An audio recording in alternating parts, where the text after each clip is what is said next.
ప్రభువునందు ప్రియా దేవుని బిడ్డలారా, నేటి వాక్య ఉపదేశానికి సహకారి భీమడోలు అర్జావారిగూడెం వాస్తవీరాలు శ్రీమతి ముత్యం దోర్కా సరోజిని గారు, వారి కుమారుడు సుధాకర్ పాల్. ముత్యం దోర్కా సరోజిని దేవి గారి తల్లిగారు తండు పుష్పకాంతమ్మ గారు, కీర్తిశేషురాలు తండు పుష్పకాంతమ్మ గారు, వైఫ్ ఆఫ్ తండు లూథర్ పాల్ కీర్తిశేషులు.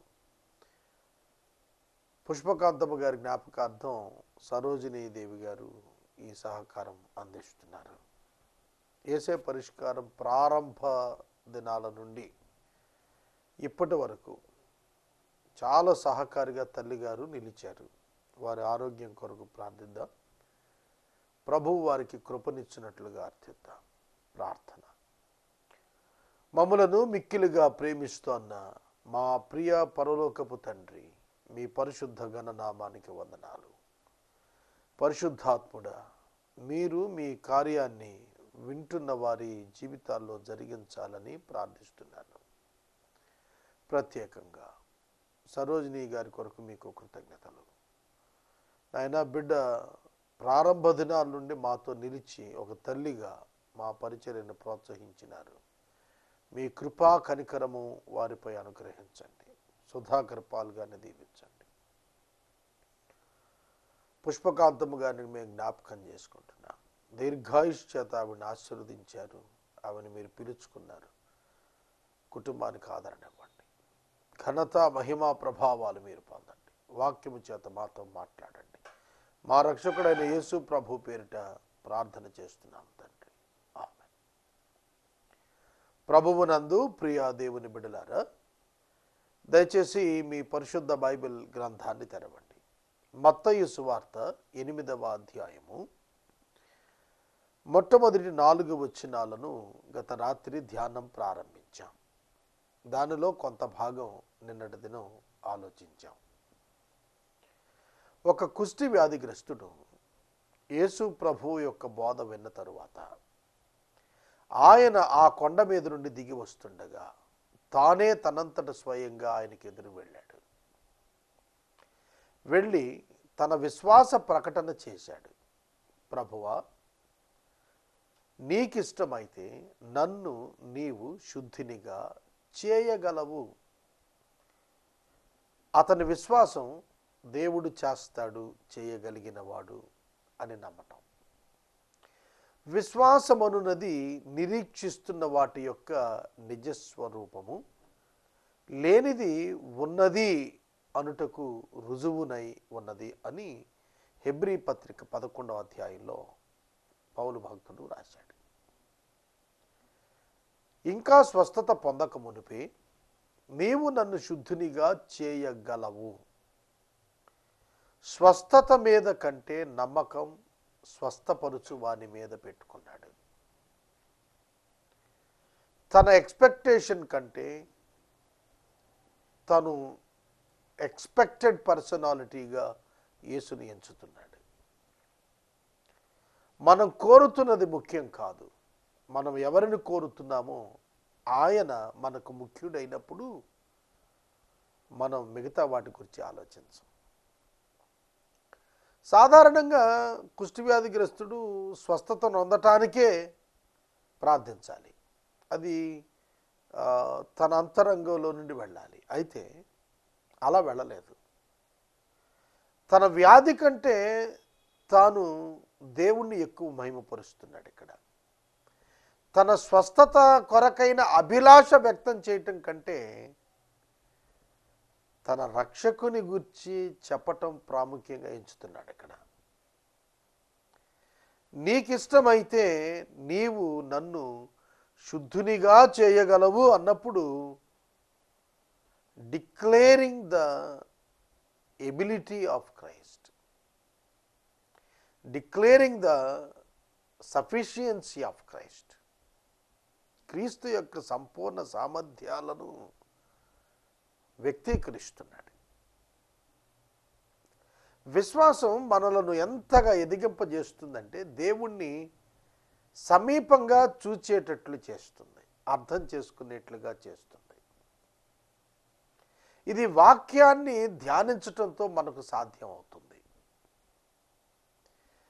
3 అధ్యాయాలు 5, 6, 7 అధ్యాయాలు యేసు కొండ మీద కూర్చుండి చేసిన ప్రసంగం సారం. ఆ అధ్యాయాలలోని దైవ ధ్యానం, వాక్య ధ్యానం 8వ అధ్యాయంలో ఫలితం వచ్చింది.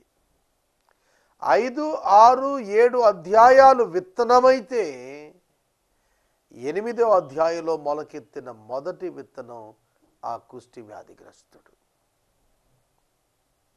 మొలకెత్తిన విత్తనం సాక్ష్యం ఇచ్చింది, విత్తనం ఫలించింది అని. బహుజన సమూహాలు ఆయన వెనక వస్తున్నారు, కానీ ఈ ఒక్క వ్యక్తి ఆయన ఎదుర్కోవటానికి ముందుకుండి వస్తున్నాడు. జాగ్రత్తగా వినండి. ఎదుర్కొనుటకు వస్తున్న వ్యక్తి డిఫరెంట్. బైబిల్లో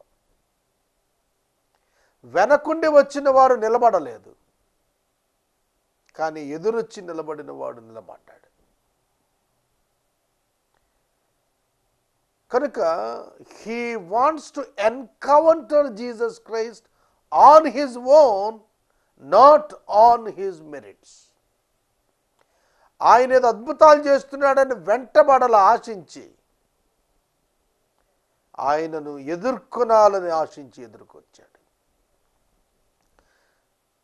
ఒక మాటలో చెప్పాలంటే, కొండ మీద ప్రసంగం కూర్చొని వింటున్న జనసమూహాల్లో the first man reacted on his teaching. ఒక్క మాటలో చెప్పాలంటే, మొట్టమొదటి వ్యక్తి యేసు యొక్క బోధకు రియాక్ట్ అయి మాట్లాడిన వాళ్ళల్లో.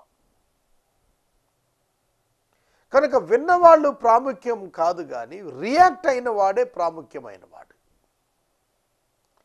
చాలామంది విన్నారు, కానీ రియాక్ట్ అయ్యి నా ప్రభువు నువ్వు అని ఎదుర్కొన్న వాళ్ళు ఎవరు? అక్కడ 4వ అధ్యాయం చివరిలో కొన్ని ప్రాంతాల పేర్లు వ్రాసి వాళ్ళందరూ కూడా ఆయన్ని వెంబడించారు అని రాశాడు.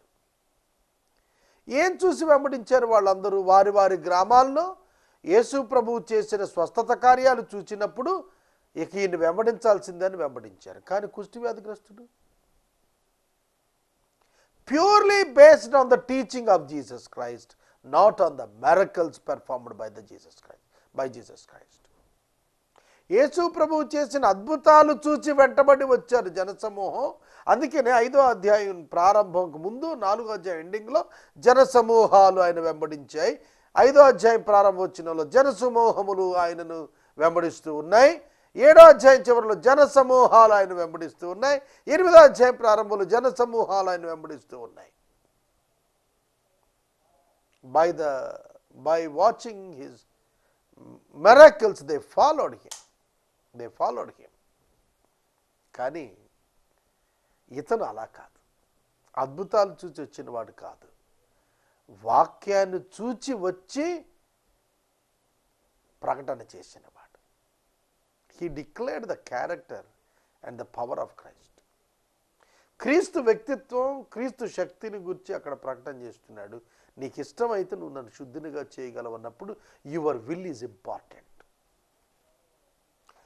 నా స్వస్థత విషయంలో not my will is important, but your will is important. నీకు ఇష్టమైతే నాకు స్వస్థత. I know that you can heal me. నాకు తెలుసు నువ్వు స్వస్థపరచగలవు. కాబట్టి ఇప్పుడు విషయం ఏమిటంటే నీ చిత్తం. That is the secret of the faith. Obedience to the will of God is the secret of faith and the result of faith also.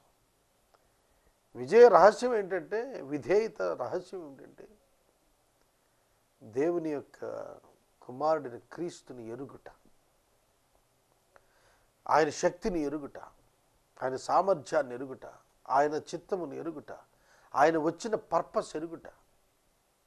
కనుక నాకు రక్షణ వచ్చేసింది, ఎందుకంటే నేను నమ్మాను కాబట్టి రక్షణ వచ్చింది. స్వస్థత అది నీ చిత్తమైతే నువ్వు ఇవ్వగలవు. అక్కడ అది పాయింట్. నేను నా వ్యక్తిగతంగా చెబుతున్నా, నాకు రక్షణ వచ్చింది. మిగిలిన అవుట్వర్డ్ బ్లెస్సింగ్స్ అంటారా, ఆయన చిత్తం, ఆయన ఇవ్వగలడు. ఆయన ఇవ్వలేనిది ఏమి లేదు. ఆయన ఇవ్వాలనుకుంటే అన్నీ ఇవ్వగలడు. అయితే అన్నిటికంటే ముఖ్యమైన రక్షణ ఇచ్చేశాడు. కనుక విశ్వాసం ఉంచిన వ్యక్తి, ఆత్మరక్షణ పొందిన వాడు తృప్తిగా ఉంటాడు. ఆ వ్యక్తి తన తృప్తిని వ్యక్తపరిచాడు. నీకు ఇష్టమైతే నన్ను నువ్వు శుద్ధినిగా చేయగలుగుతావు. వెంటనే ప్రభు చెప్పిన మాట, నాకిష్టమే శుద్ధుడవు కమ్ము. అది చెప్పటానికి ముందుగా ఆయన చేసిన పని, ఆయన చేయి చాపి అతనిని ముట్టాడు. చేయి చాపి, చేయి ముడుచుకుంటాం. కుష్ఠవ్యాధిగ్రస్తుడు ముట్టుకుంటే మనల్ని మనం చేయి ముడుచుకుంటాం. కానీ యేసు హీజ్ అ ప్రోయాక్టివ్ మ్యాన్. ఎదరికెళ్ళి చేయి చాచాడు. చేయి చాచి అతన్ని ముట్టుకున్నాడు. కనుక అక్కడ వండర్ ఏమిటంటే, willingness to touch a leper. A holy God, a holy incarnated personality wants to touch the unholy person. But the strange thing is, unholy people are avoiding unholy person. ఒక పాపి అయిన మనుషుడిగా ఆ వ్యక్తిని పాపులైన మనుషులు తృణీకరించారు, కానీ ముట్టుటకు పరిశుద్ధుడైన దేవుడు నరావతారిగా వచ్చి ఆ వ్యక్తిని ముట్టడానికి ఏమి సంకోచించలేదు. అగాపే ప్రేమ అంటే అదే, సంకోచించని ప్రేమ. ఒక అపవిత్రుని ముట్టుటకు వెనకాడని ప్రేమ యేసు యొక్క ప్రేమ. ఇష్టపడిన ప్రేమ యేసు యొక్క ప్రేమ. నాకు ఇష్టమే శుద్ధుడవు కమ్ము, అంగీకరించిన ప్రేమ. కనుక శుద్ధుడవు కమ్ము అనగానే అతని తక్షణమే కుష్ఠరోగము శుద్ధమాయను. చెప్పిన క్షణానే గుర్తుపెట్టుకోండి, యేసు ప్రభు చెప్పిన క్షణాన స్వస్థత వచ్చింది. ఇన్స్టాల్మెంట్స్ కాదు, 7 వారాలు, 70 వారాలు, 3 నెలలు, 6 నెలలు కాదండి, ఇమ్మీడియట్గా. ఇప్పుడంతా ఇన్స్టాల్మెంట్ స్వస్థత కార్యక్రమాలు పెడుతున్నారు. It's not biblical. కనుక మనం గుర్తెరగాలి, ప్రభు ఆయన కార్యం అకస్మాత్తుగా చేయగలిగిన సమర్థత కలిగిన వాడు. తక్షణం అతన్ని ఆ వ్యాధి విడిచి వెళ్ళిపోయింది. తర్వాత ఇందులో నేను ప్రాముఖ్యంగా ఐడెంటిఫై చేసింది ఏంటంటే, సాధారణంగా ఒక హీలింగ్ మినిస్ట్రీలో ఉన్నవాళ్ళు ఎవరైనా హీలింగ్ పొందితే వచ్చి సాక్ష్యాలు చెప్పండి అంటుంటారు, తర్వాత వెంబడించండి అంటుంటారు, కానుకల గురించి మాట్లాడుతుంటారు. కానీ యేసు చెప్పిన మాటలు చూస్తే యేసు తనను వెంబడించమనలా. కనుక రక్షించబడినవాడు, రక్షణతో పాటు స్వస్థత పొందినవాడు తాను యేసు వెనకాల తిరిగి పరిచర్యకి వెళ్ళటానికి పిలవలేదు. కానీ ఆయన, you go and be the witness where you are living. ఎక్కడ నువ్వు జీవిస్తున్నావు అక్కడికి వెళ్ళి నువ్వు సాక్షిగా బతకాలి. అందుకోసం నువ్వు యాజకుడి దగ్గర కన్ఫర్మేషన్ పొందెళ్ళి అన్నాడు. యాజకుడి దగ్గరికి వెళ్ళి నీ దేహం సాక్షార్థంగా చూపించుకొని మోషే నియమించిన స్వస్థత కానుకను అక్కడ చెల్లించి నువ్వు డిక్లేర్ చేయించుకో. అక్కడ ఒరిజినల్ డిక్లరేషన్ యేసు ఇచ్చేశాడు, కానీ పబ్లిక్ యాక్సెప్టెన్స్ కొరకు అక్కడికి వెళ్ళి నీవు ఆ కార్యక్రమం జరిగించమన్నాడు. Fulfil the law. అక్కడ ప్రభువు చెప్పింది ఏంటంటే, మోషే ధర్మశాస్త్రము నియమించిన కానుక సమర్పించు. Fulfil the law. యేసుక్రీస్తు ప్రభు ధర్మశాస్త్రాన్ని నెరవేర్చడానికి వచ్చాడు, తృణీకరించడానికి రాలా. అది ఇక్కడ ఆయన మాట్లాడుతుంది. He is not against the law. ఆయన ధర్మశాస్త్రానికి వ్యతిరేక కాదు, ధర్మశాస్త్రాన్ని ఆచరించిన వ్యక్తి ఆయన, కంప్లీట్ చేసిన ఆయన. కనుక ఆయన మీద సిలువ దగ్గర ధర్మశాస్త్రం వ్యతిరేకిస్తున్నాడు అనేటువంటి నిందలు నిలబడలేదండి. కనుక మన వాక్యాన్ని గమనిస్తున్నప్పుడు నువ్వు వారితో ఎవరితోనూ ఏమీ చెప్పొద్దు. ఇది చాలా ఆలోచించాల్సినటువంటి మాట. నీవు ఎవరితో ఏమీ చెప్పకు సుమీ, బీ కేర్ఫుల్. ఆయన చెప్పిన మాట. And Jesus said to him, see that you say nothing to anyone, but go show yourself to the priest and offer the gift that Moses commanded for a proof to them. For a proof to them. అర్థవుతుందా? వారికి కనపరుచుకో. For the proof, for a proof to them. They want the proofs. People wants the proofs.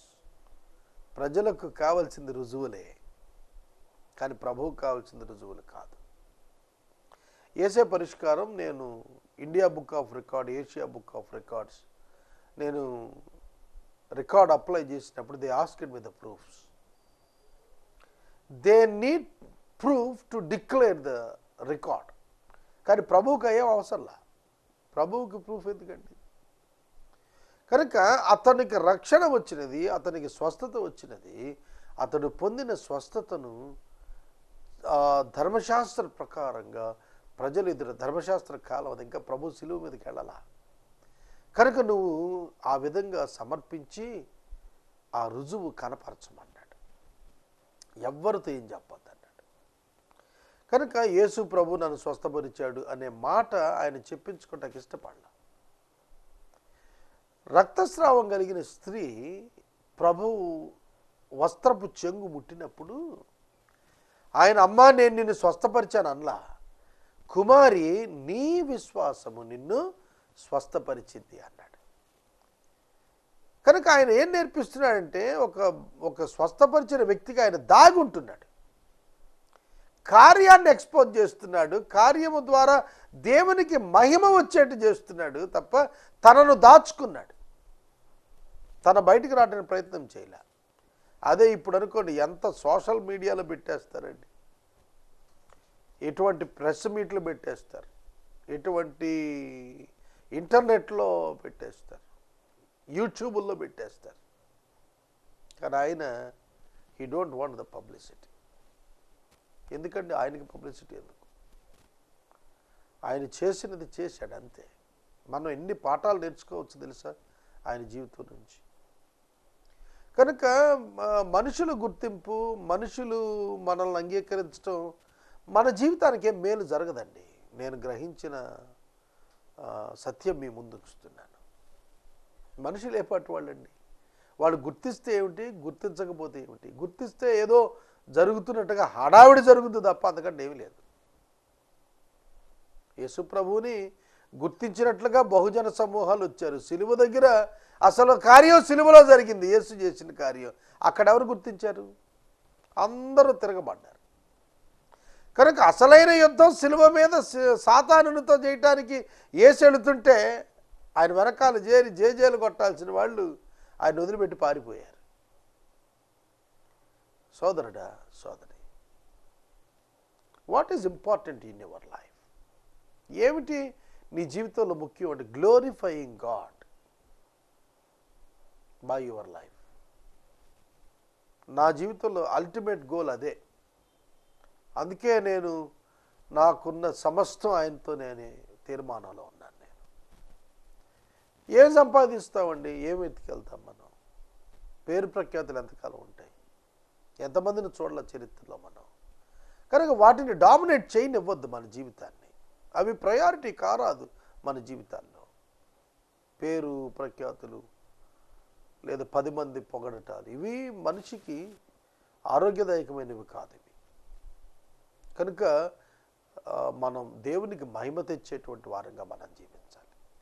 ఈ కుష్టి వ్యాధిగ్రస్తుడు స్వస్థత పొంది ఊళ్ళోకి వెళ్ళి ప్రభువు గురించి మాట్లాడితే ఏం జరుగుద్ది? యాజకుల దగ్గరికి వెళ్ళి కనపరుచుకుంటే ఏం జరుగుద్ది?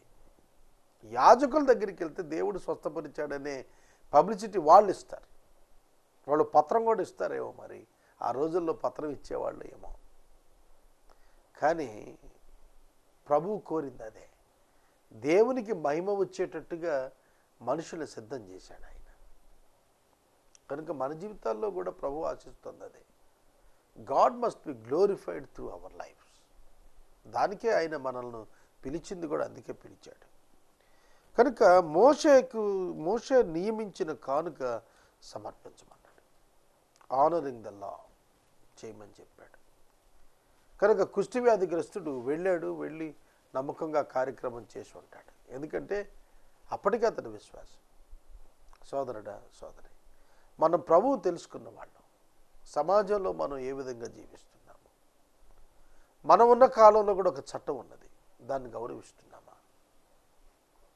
నేను నిన్నటి వాక్య ధ్యానంలో అక్రమము చేయువారలారా అనే పదం దగ్గర ఇంగ్లీష్ బైబిల్లో లాలెస్నెస్ అక్రమము అనే పదానికి వాడినది ఇంగ్లీష్ బైబిల్లో లాలెస్నెస్ అంటే చట్టానికి వ్యతిరేకంగా, న్యాయానికి వ్యతిరేకంగా, ధర్మానికి వ్యతిరేకంగా, దేవుని వాక్యానికి వ్యతిరేకంగా. లాలెస్నెస్ అనే పదం ఇప్పుడున్న చట్టం గురించి కాదు మాట్లాడి, ప్రభు అప్పుడు ధర్మశాస్త్రం గురించి మాట్లాడాడు. ధర్మశాస్త్రం చెప్పింది ఏం చేయొచ్చు, ఏం చేయకూడదు చెప్పింది. కనుక దాని ప్రకారం చేయని వాడు అక్రమం చేసిన వాడు అని అన్నాడు. కనుక గుర్తుపెట్టుకోండి, ఎవరైతే ప్రభువుని అంగీకరిస్తారో ఆయన యొక్క వాక్యాన్ని గౌరవించి దాన్ని పాటించడానికి ముందుకెళ్తారు. అక్షరాన్ని కాదు, ఉద్దేశాన్ని. Not the word but the attitude. అక్షరం కాదు, దాని వెనక ఆధ్యాత్మిక ఉద్దేశం. ప్రభు యొక్క మనసు ప్రకారం జీవించటమే విశ్వాసి యొక్క గమనంగా ఉండాలి. ఇది మనం ప్రభు దగ్గర ఈ మొదటి 4 వచనాల్లో మనం నేర్చుకోగలుగుతున్నాం. ఇంకా కొన్ని మాటలు నేను చెబుతాను ఇందులో నుంచి. దేవుడు యాజకునికి ఇచ్చిన స్థానం ఒకసారి గుర్తించండి. పాత నిబంధనలో ధర్మశాస్త్రానికి ఇచ్చిన ఇంపార్టెన్సే కాదు, యాజకునికి కొన్ని విధులు ఇచ్చాడు.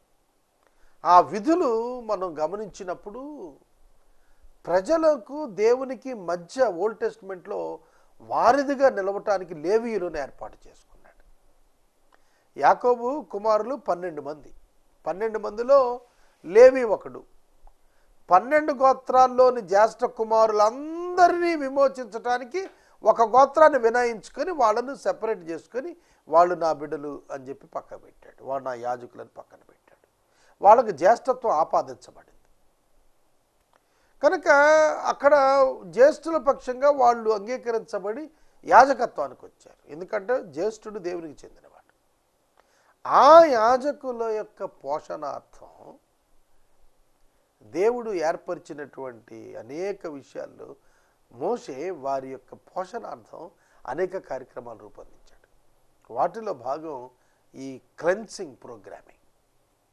వారి ఫీడింగ్ అంతా కూడా ధర్మశాస్త్రం అనుసరించటం, ప్రభు దగ్గరికి వాళ్ళు రావటం, వారు పశ్చాత్తాపడినప్పుడు వారికి హెల్ప్ చేయటం, ఇవన్నీ కూడా యాజకులకు ఇచ్చినటువంటి. యాజకుడు నియమించిన కానుక కాదు, మోషే నియమించిన కానుక సమర్పించాలి. సమర్పించింది ఎవరికి చెందుతుంది? టెంపుల్కి వెళ్తుంది.